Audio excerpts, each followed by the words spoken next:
स्वागत है आप सभी का आपका अपने YouTube चैनल ज्ञान सागर स्टडी में। दोस्तों, जैसा कि आप लोगों ने थंबनेल पर देखा कि आज हम जानने वाले हैं केस। तो ये केस हमारे ग्रामर में आता है, ग्रामर का एक चैप्टर है और ये चैप्टर बहुत ही महत्वपूर्ण चैप्टर है। तो दोस्तों, मैं बता दूं कि ग्रामर में इसका उपयोग होता कहाँ है। तो खास तौर पे इसका ज़्यादा उपयोग नहीं है, लेकिन बोलते समय इसका बहुत ज़्यादा उपयोग है। फॉर एग्जाम्पल देखिए, मैं आपसे बता दूं, जैसे कि एग्जाम्पल में ले लीजिए राम श्याम ही सी इट हिज। तो मैं अब आपसे पूछूं कि ये क्या है सब। जब इस बात को मैं छोटे बच्चे से पूछूंगा 6 से 7 साल के बच्चे से, तो वो बच्चे क्या बताएंगे? वो दो बात को बताएंगे। या तो ये बताएंगे कि राम श्याम एक नाम है, इंग्लिश में नाम है, और ये बाकी सब क्या है? मीनिंग है। ये सब मीनिंग है। ये बात तो छोटे बच्चे बताएंगे। जब मैं आपसे ये सवाल करूं कि बताओ ये क्या है, तो जब आप पास्ट ऑफ स्पीच कुछ ग्रामर पढ़े होंगे थोड़ा सा भी, तो आप ये बताइएगा कि ये राम क्या है? नाउन है। सी क्या है? प्रोनाउन है। मतलब कि इसमें राम श्याम ये नाउन, इतना प्रोनाउन। मतलब कि इस बॉक्स में आप यही कहिएगा कि इस बॉक्स में कुछ नाउन है और कुछ प्रोनाउन है। ये तो बात रही आपकी। लेकिन जब आप मुझसे पूछिएगा कि ये क्या है, तो क्योंकि मैं केस पढ़ चुका हूं, तो मैं यही बताऊंगा कि इसमें कुछ केसेस हैं। क्या ये सभी क्या है? केसेस है। इस बॉक्स में केवल केसेस ही केसेस है। केसेस ही केसेस। ये कैसे? तो इसी बात को हम इस वीडियो में जानेंगे। तो चलिए वीडियो को स्टार्ट करते हैं। चलिए अब जानेंगे केस। तो देखिए, सबसे पहले क्वेश्चन क्या होता है, जब भी कोई चैप्टर पढ़ते हैं तो उस चैप्टर क्या है वो जानते हैं। यानी मेरे कहने का मतलब ये है कि सबसे पहले हमारे दिमाग में यही क्वेश्चन आएगा कि व्हाट इज केस। तो हम क्या बोलेंगे? केस देखिए होता क्या है, सिंपली समझ लीजिए। लैंग्वेज में जो होगा वो होगा, बोलने को जो होगा वो बोला जाएगा, लेकिन आपके दिमाग में होना चाहिए क्या होता है। तो मैं बता दूं कि देखिए, जब भी किसी सेंटेंस में नाउन या प्रोनाउन की पोजीशन को बताता है, क्या कोई केस जो है ये किसी सेंटेंस में नाउन और प्रोनाउन की क्या पोजीशन को बताता है कि यहाँ पे कहाँ पे कौन सा नाउन क्या है। ये तो बात थोड़ा सा यहाँ पे आपको समझ में नहीं आ रहा होगा कि कहाँ पे कौन सा नाउन क्या है। इस बात को आप लास्ट तक समझ जाइएगा। तो इस वीडियो को लास्ट तक देखिएगा प्लीज़। केस अगर जानना है तो लास्ट तक वीडियो को देखिए, ध्यान से देखिए। तो चलिए केस का परिभाषा जान लेते हैं। तो मैंने क्या बोला कि केस क्या होता है कि सेंटेंस में नाउन या प्रोनाउन की पोजीशन को दिखाता है। तो हम क्या कह सकते हैं इसे? व्हेन अ नाउन और ए प्रोनाउन, चलिए देख लेते हैं। तो देखिए क्या है कि केस होता क्या है। When a noun or a pronoun show its position in the sentence is called case। यहाँ पे लिखा क्या है? लिखा यही है कि किसी नाउन या प्रोनाउन की, किसी सेंटेंस में नाउन या प्रोनाउन की जब पोजीशन को बताता है वो क्या कहलाता है? वो केस कहलाता है। ये तो हो गया केस। केस समझ में आ गया कि देखिए, जैसे कि आगे समझ में, जैसे कि मान लीजिए कि फॉर एग्जाम्पल कि यहाँ पे लिख दूं मैं Ram it's a mango. Okay, तो देखिए यहाँ पे जो राम है ये क्या है? एक नाउन है। तो यहाँ पे क्या है? तो ये बता देगा, ये बताता है इसके अनुसार ये एक नॉमिनेटिव केस है। क्या है? ये नॉमिनेटिव केस में आता है। देखिए केस कितने प्रकार के होते हैं ये बात जान लेते हैं। यहाँ भी एग्जाम्पल अभी समझ में नहीं आएगा, लेकिन मैं गारंटी देता हूँ आपसे, आपको वादा करता हूँ कि लास्ट तक आपको सारी बात अच्छी तरह से समझ में आएंगी। तो कृपया वीडियो को ध्यान से लास्ट तक देखिए। तो देखिए यहाँ पे अब समझ लेते हैं कि केस कितने प्रकार के होते हैं। तो केस जो होते हैं 3 प्रकार के होते हैं। कितने प्रकार के? आमतौर पे 3 प्रकार के होते हैं। देखिए एक बात बता दूं, आप जब किसी किताब पे देखिएगा तो कहीं आपको 4 दिखाई देगा, कहीं आपको 4 दिखाई देगा, कहीं आपको 5 दिखाई देगा और कहीं आपको 3। तो ये जो 4 5 है ये पहले होता था, मतलब कि जो ओल्ड ग्रामर बुक है उसमें, ओल्ड ग्रामर बुक में देखिएगा तो वहाँ पे 4 5 दिखाई देगा। लेकिन जब मॉडर्न ग्रामर बुक आया है उसमें कितने हैं, 3 हैं। उसमें जो 2 है वो पोसेसिव में आ गया है। इस पोसेसिव के अंदर क्या किया गया है कि इन 4 5 जो होता था उसको पोसेसिव के अंदर ही डाल दिया गया है। तो इस बात को जानेंगे, तो आप इस बात को कंफर्म कर लीजिए कि मॉडर्न इंग्लिश ग्रामर में 3 ही क्या होते हैं, केस के प्रकार होते हैं। कितने होते हैं, 3 होते हैं। अब देख लीजिए कौन कौन होते हैं। तो एक होता है nominative case, second objective case and third possessive case. तो अब चलिए लाइन बाय लाइन ये जानते हैं कि नोमिनेटिव केस क्या है, ऑब्जेक्टिव केस क्या है और पोसेसिव केस क्या है। आगे जानते हैं। अब सबसे पहले जान लें नोमिनेटिव केस। पूरा विस्तार से सुनिएगा, मेरी बात को, हर एक बात को सुनिएगा। तो चलिए देख लेते हैं कि नोमिनेटिव केस होता क्या है।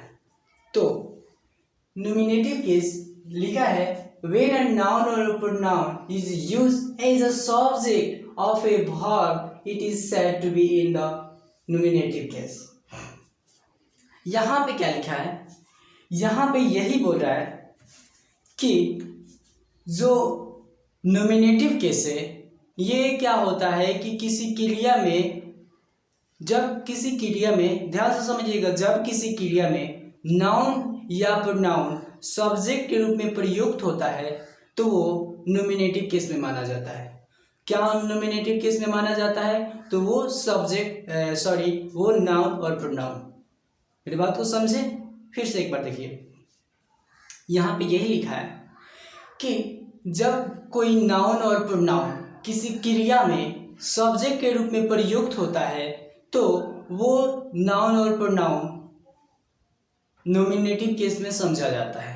अर्थात इसके कहने का मतलब यही है कि किसी सेंटेंस में, जब किसी सेंटेंस में जब कोई भी नाउन या प्रोनाउन सब सब्जेक्ट हो तो वो क्या होता है, वो केस के स्टाइल में क्या होता है, तो वो केस के स्टाइल में नोमिनेटिव केस कहलाता है। ठीक है, तो देखिए ये हो गया हमारा नोमिनेटिव केस का डिफिनेशन। चलिए कुछ एग्जाम्पल जान लेते हैं इसके। फॉर एग्जाम्पल देख लीजिए, Ram is playing, Ram is playing. इसमें देखिए क्रिया क्या है, क्रिया पर ध्यान दीजिए आप। तो इसमें हम देख रहे हैं कि क्रिया क्या है, प्लेइंग है। प्लेइंग क्या है, एक क्रिया है। तो इसमें प्लेइंग में कर्ता कौन है, सब्जेक्ट किसे बोलते हैं। यहाँ पे क्या लिखा है कि जो सब्जेक्ट के रूप में प्रयुक्त हो, तो ये सब्जेक्ट क्या है, सब्जेक्ट हम किसे कहते हैं, कर्ता को सब्जेक्ट करते हैं। जो किसी क्रिया को करता है उसी को ना कर्ता बोलते हैं। तो इसमें सब्जेक्ट क्या है, इसमें काम कौन कर रहा है, तो राम कर रहा है। राम क्या है, तो एक नाउन है। तो नाउन, जब नाउन है और कर्ता सब्जेक्ट के रूप में प्रयुक्त है तो क्या कहलाएगा, ये यहाँ पे राम नोमिनेटिव केस कहलाएगा। समझे। फिर दूसरा देखिए, काउज ईट ग्रास, गाय घास खाती हैं। क्या है, गाय घास खाती है। तो देखिए यहाँ पे वर्ब क्या है, वर्ब यहाँ पे ईट है।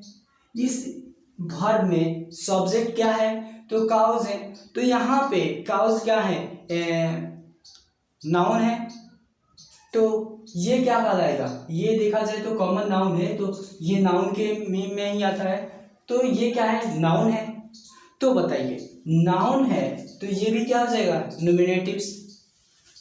क्या बोला है, नोमिनेटिव केस किसे कहते हैं, नोमिनेटिव केस उस नाउन या प्रोनाउन को कहते हैं जो किसी क्रिया में सब्जेक्ट का रूप, सब्जेक्ट के रूप में प्रयुक्त होता है।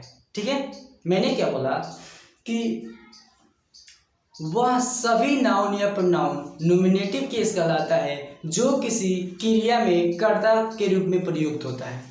तो यहाँ पे देखिए ये राम एक नाउन है और ये इस क्रिया के सब्जेक्ट बना हुआ है, सब्जेक्ट है। तो यहाँ पे ये राम क्या हो जाएगा, नोमिनेटिव केस। यहाँ पे काउज ईट ग्रास, गाय घास खाती है, तो यहाँ पे खाना क्या है, क्रिया है, और इसमें सब्जेक्ट क्या है, काउज है, तो काउज भी नॉमिनेटिव। ठीक इसी प्रकार तीसरा देखिए, सी रीड्स इन क्लास 10th, वह 10th में पढ़ती है, 10th कक्षा में पढ़ती है, 10वीं कक्षा में पढ़ती है, सब्जेक्ट के रूप में प्रयुक्त है। तो सी क्या है, एक प्रोनाउन है, तो नाउन या प्रोनाउन है ना। देखिए ध्यान से समझिए, मैं ये एक ही बात को बार बार क्यों बता रहा हूँ कि ये आपके दिमाग में अभी ही बैठ जाए। तो नाउन के सी क्या है, प्रोनाउन है, तो यहाँ पे ये कर्ता के रूप में प्रयुक्त है, तो ये भी क्या हो जाएगा, नॉमिनेटिव केस। चौथा देख लीजिए, ही ड्रिंक्स मिल्क, वह दूध पीता है, तो यहाँ पे पीना इस क्रिया के लिए कौन सा है, ये एक प्रोनाउन क्या हुआ है, कर्ता का रूप लिया है, सब्जेक्ट हुआ है, तो ये ही क्या हो जाएगा, नॉमिनेटिव केस। पांचवा देख लीजिए, है Amit is watching movie, Amit movie देख रहा है, ठीक है।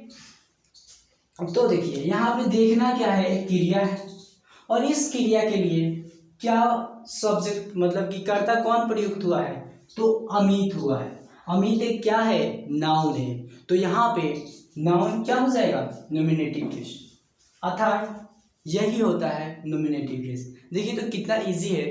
नॉमिनेटिव केस में होता क्या है, देखिए नॉमिनेटिव केस में होता क्या है, तो इसमें ज़्यादा कुछ होता नहीं है, इसमें यही होता है कि जब कोई नाउन या प्रोनाउन किसी क्रिया में सब्जेक्ट का रूप मतलब कि सब्जेक्ट के रूप में प्रयुक्त होता है, तो वो क्या कहलाता है, वो noun or pronoun nominative case कहलाता है।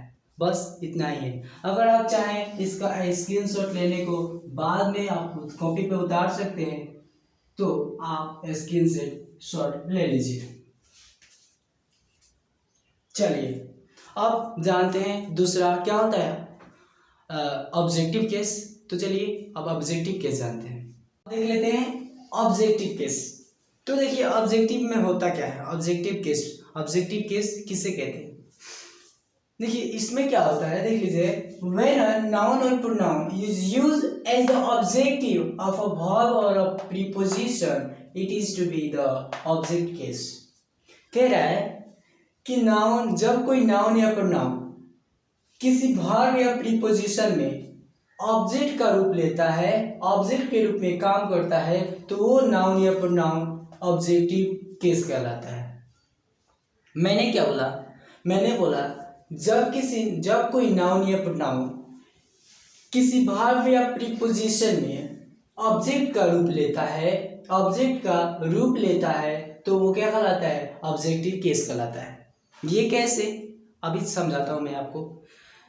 देखिए जैसे यहाँ पे एग्जाम्पल कुछ से समझ लेते हैं।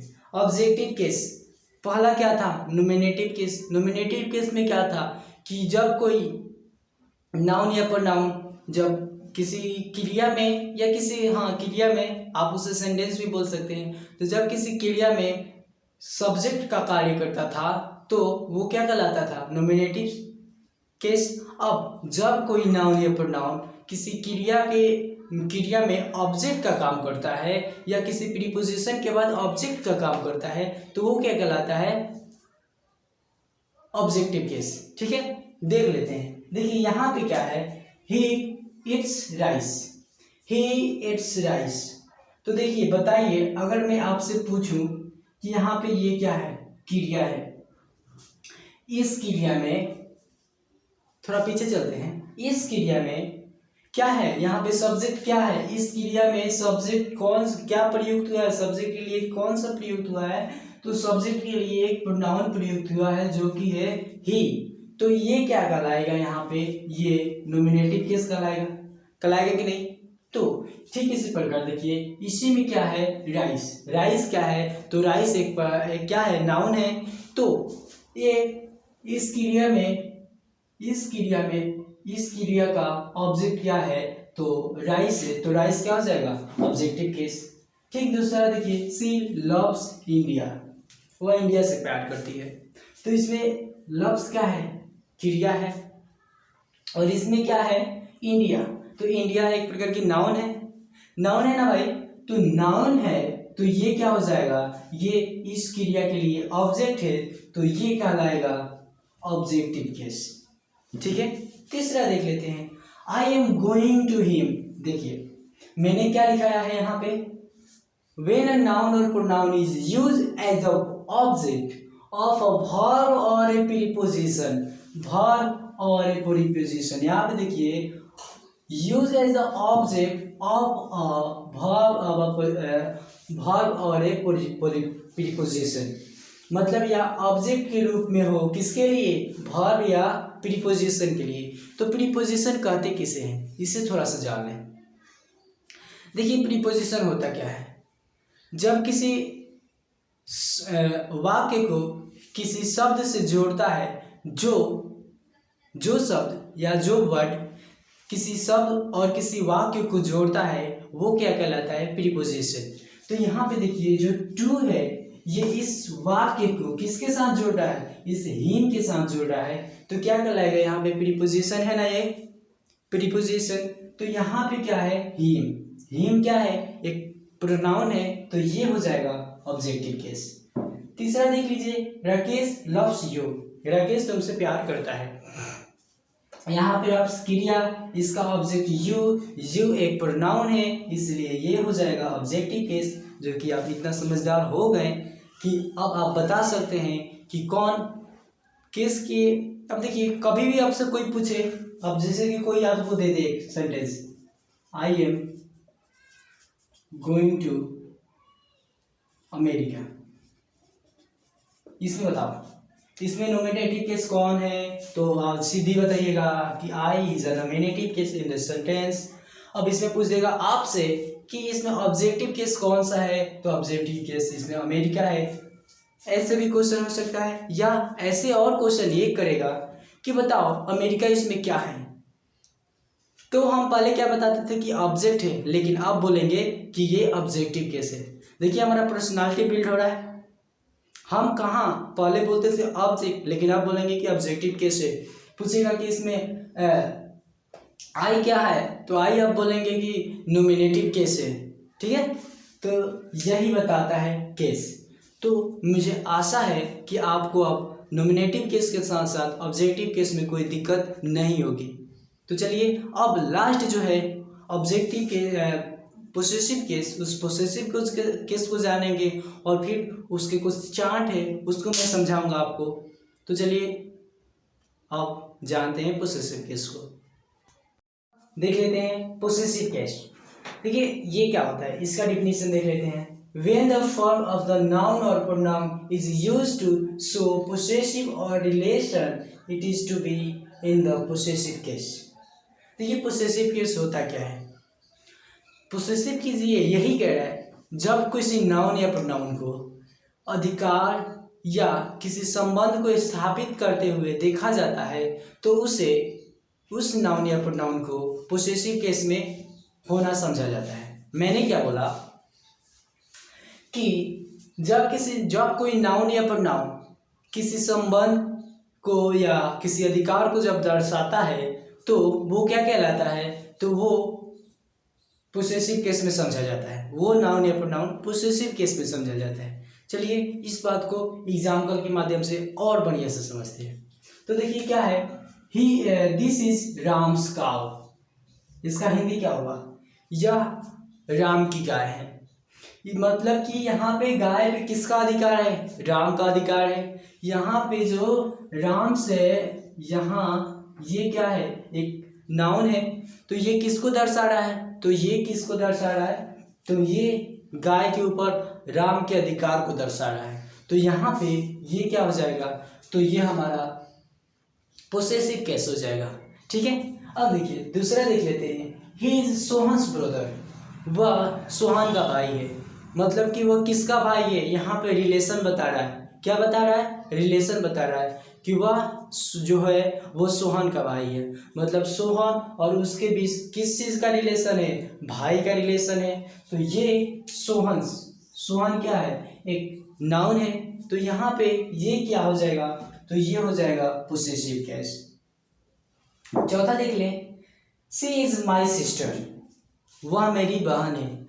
वह मेरी क्या है, बहन है। यहाँ पे क्या दर्शा रहा है, संबंध दर्शा रहा है, दोनों के बीच जो क्या रिलेशनशिप है इस बात को दर्शा रहा है। मतलब कि उसके और मेरे बीच क्या है, किस चीज़ का रिश्ता है, तो भाई बहन का रिश्ता है। तो यहाँ पे जो माई है यही ना दर्शा रहा है हमारे संबंध को। तो माई क्या है, एक प्रोनाउन है, तो ये क्या हो जाएगा, पोसेसिव केस। ठीक, चौथा देख लीजिए, दिस इज हिज कैट, यह उसकी बिल्ली है, उसका बिल्ली है। तो देखिए दिस इज हिज कैट, मतलब कि इस कैट पे किसका अधिकार जमा रहा है, उसका। तो यहाँ पे कौन अधिकार जमाने की बात कर रहा है, तो हिज जो है यही उसके अधिकार जमाने की बात कर रहा है। तो हिज क्या है, एक प्रोनाउन है, तो ये भी हो जाएगा पोसेसिव केस। समझ में आ गया कि कौन पोसेसिव केस है, कौन नोमिनेटिव केस है और क्या ऑब्जेक्टिव केस है। तो चलिए कुछ एग्जाम्पल से समझते हैं कि कौन कौन क्या है। ठीक है, तो हमारा यहीं पे वीडियो ख़त्म हो जाएगा। तो चलिए सबसे पहले समझ लेते हैं कि हम लोगों ने जितना पढ़ा अब कुछ एग्जाम्पल के माध्यम से समझ लेते हैं कि कौन क्या है। ठीक है, कौन से कौन किस किस केस में आते हैं। हम लोग केस जान लिए कि केस किसे कहते हैं, इसके तीनों फॉर्म को मतलब तीनों प्रकार को जान लिए, nominative case, objective case, possessive case, ये भी जान लिए कि ये होता क्या है। तो चलिए अब इन्हीं चारों को, इन्हीं तीनों को देखते हैं कि कब किसको कहेंगे। जैसे कि इस शब्द में कहाँ नोमिनेटिव केस किसे कहेंगे, ऑब्जेक्टिव केस किसे कहेंगे और पोसेसिव केस किसे कहेंगे। तो चलिए इस 6 एग्जाम्पल से अच्छी तरह से समझ लेते हैं। तो देखिए सबसे पहले क्या है, राम बिट्स श्याम। इसमें देखिए सबसे पहले क्या देखेंगे कि क्रिया क्या है, क्रिया हमारा बिट्स है। इसमें क्रिया में सब्जेक्ट कौन है, सब्जेक्ट कौन है, तो इसमें राम सब्जेक्ट है, तो ये क्या कहलाएगा, इसमें नोमिनेटिव केस। हम लोगों ने क्या पढ़ा कि जब कोई नाउन या प्रोनाउन किसी क्रिया में सब्जेक्ट का काम करता हो तो वो क्या कहलाता है, नोमिनेटिव केस। और फिर दूसरा क्या पढ़ा कि जब कि कोई नाउन या प्रोनाउन किसी क्रिया में ऑब्जेक्ट का काम करता है तो क्या कहलाता है, ऑब्जेक्टिव केस। तो ये क्या हो जाएगा, इजिली ऑब्जेक्टिव केस। ठीक है, तीसरा देखो, ही इज माइन सिस्टर। यहाँ पे देखो, यहाँ पे क्या दिखाई दे रहा है, मेरे को जरा आप बताओ, यहाँ पे क्या होगा, ही इज माइन सिस्टर। तो देखिए यहाँ पे ध्यान दीजिए, ही इज माई सिस्टर, तो इसमें यही बोल रहा है कि यहाँ पे देखिए दो बात बता रहा है, ही सी क्या है, यहाँ पे सब्जेक्ट का काम कर रहा है, ये प्रोनाउन किसका काम कर रहा है, तो सब्जेक्ट का। तो ये हो जाएगा हमारा नोमिनेटिव केस इजिली। और इसमें माइन क्या कर रहा है, तो यहाँ पे अधिकार जमाने का बात कर रहा है, संबंध बता रहा है उसके और इसके बीच में कि ये दोनों क्या है, वो मैं मतलब कि मेरे और उसके बीच में क्या बता रहा है कि हम दोनों भाई बहन हैं। तो यहाँ पे रिलेशन बता रहा है, तो ये क्या है, पोसेसिव केस, क्योंकि हम जानते हैं कि पोसेसिव केस ही है जिसमें हमें संबंध और अधिकार को जताता है। ठीक है, अब देखिए तीसरा देख लेते हैं, it was for them. It was for them, इसमें इट क्या है, एक प्रोनाउन है और ये क्या है, एक सब्जेक्ट के रूप में काम कर रहा है। तो यहाँ पे ये क्या हो जाएगा, नोमिनेटिव केस। और इसमें देम क्या है, ये भी एक प्रोनाउन है, तो ये क्या कर रहा है, ये ऑब्जेक्टिव के लिए काम कर रहा है, ये ऑब्जेक्ट है इस क्रिया में, तो ये क्या हो जाएगा, ऑब्जेक्टिव केस। समझ में आ रही है सब बात। ठीक है, आगे चले। यहाँ पे देखिए, Mohan's father always helps me. Mohan के पिता मेरी हमेशा मदद करते हैं। तो यहाँ पे देखो मोहन्स फादर, यहाँ पे मोहन के पिता मतलब कि वह मोहन और उनके बीच किस चीज का रिलेशन है, मतलब कि यहाँ पे मोहन्स क्या दर्शा रहा है, तो मोहन्स यहाँ पे रिलेशन दर्शा रहा है। तो ये क्या हो जाएगा, आप बताओ, मुझे कमेंट में बताओ चौथा का। तो ये हो जाएगा क्या, क्या होगा, जल्दी कमेंट में लिखो भाई, पोसेसिव केस। ठीक, और देखो ऑलवेज हेल्प्स मी, इसमें मी क्या है, ऑब्जेक्ट है, तो यहाँ पे ये मी क्या हो जाएगा, ऑब्जेक्टिव केस। समझ में आ रही है? पांचवा देख लो, क्या है? The hat is on the table. The hat is on the table, क्या है? टोपी जो है वो टेबल के ऊपर है। तो यहाँ पे टोपी क्या है? सब्जेक्ट का कार्य कर रहा है। तो सब्जेक्ट का जब कार्य कर रहा है तो ये क्या हो जाएगा? Nominative case. On the table, table क्या कर रहा है? ये टेबल ऑब्जेक्टिव का काम कर रहा है। क्या किसका काम कर रहा है? तो ये ऑब्जेक्टिव का काम कर रहा है, तो ये हो जाएगा ऑब्जेक्टिव केस। ऑब्जेक्ट का ना काम कर रहा है, तो ये हो जाएगा ऑब्जेक्ट केस। अब देख लेते हैं, ये लास्ट देख लेते हैं। The books are mine, the books are mine. देखिए मैंने बताया था कि जिस पे किसी अधिकार या संबंध का बोध कराता है, जब नाउन या प्रोनाउन, कोई भी नाउन या प्रोनाउन, तो वो किस में आता है? पोसेसिव केस में। तो यहाँ पे माइन क्या है? ये अधिकार जमा रहा है इस बुक पे, तो माइन यहाँ पे हो जाएगा पोसेसिव। हमारा केस जो हुआ वो हुआ समाप्त। तो ये वीडियो आपको कैसा लगा मेरे को कमेंट बॉक्स में बताइए, और इस वीडियो को ज़्यादा से ज़्यादा शेयर कीजिए कि ये केस सब जाने। ये तो हुई मेरे वाली बात, लेकिन आपके लिए ये बात है कि आप इस केस को समझिए अच्छी तरह से, और इसे याद रखिएगा हमेशा। इसका सब, इसके डिफिनेशन को आप याद कीजिएगा, ठीक है? तो चलिए इस वीडियो को ज़्यादा से ज़्यादा शेयर कीजिए, इस बात को याद रखिए और शेयर जरूर कीजिए। धन्यवाद।